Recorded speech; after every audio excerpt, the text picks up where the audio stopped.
Vous vous apprêtez à écouter un extrait du prochain épisode de La Leçon, le podcast sur l'art d'échouer. Bonne écoute.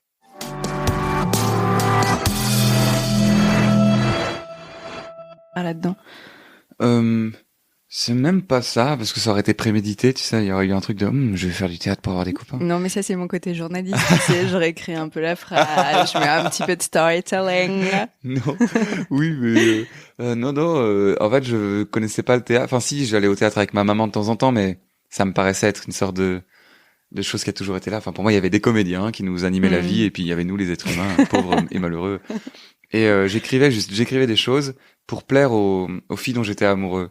C'est comme ça que ça a commencé. En fait, j'étais très timide, donc je traînais énormément sur les chats, Skyblog à l'époque, sur Adosquat à l'époque aussi, et je rencontrais des gars, des meufs. Et en fait, c'était là les principales amies que j'avais, les principaux amis que j'avais. C'était après j'en ai eu 2-3 dans la cour de récré. Il faut leur rendre leur existence. Mais et donc j'étais sur internet et j'écrivais des longues lettres aux filles que j'aimais.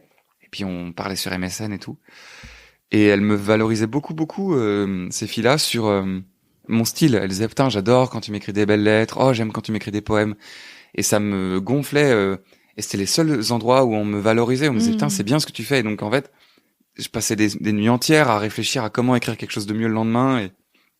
Et c'est comme ça qu'est né mon amour de l'écriture. En fait, c'est que j'aime pas tant l'écriture, mais j'aime énormément ce que ça provoque parfois chez les gens que j'aime.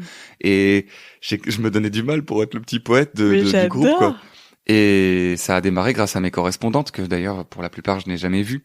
D'ailleurs, j'ai un retournement de situation incroyable que j'ai appris il y a une semaine et que tu vas être la seule à savoir, du coup. Oh, j'adore! Incroyable! Un cliffhanger! Ouais, c'est clair. Non, mais en gros, la toute première personne dont j'ai été fou amoureux, c'était une correspondante qui s'appelait Enora Godot. Ok.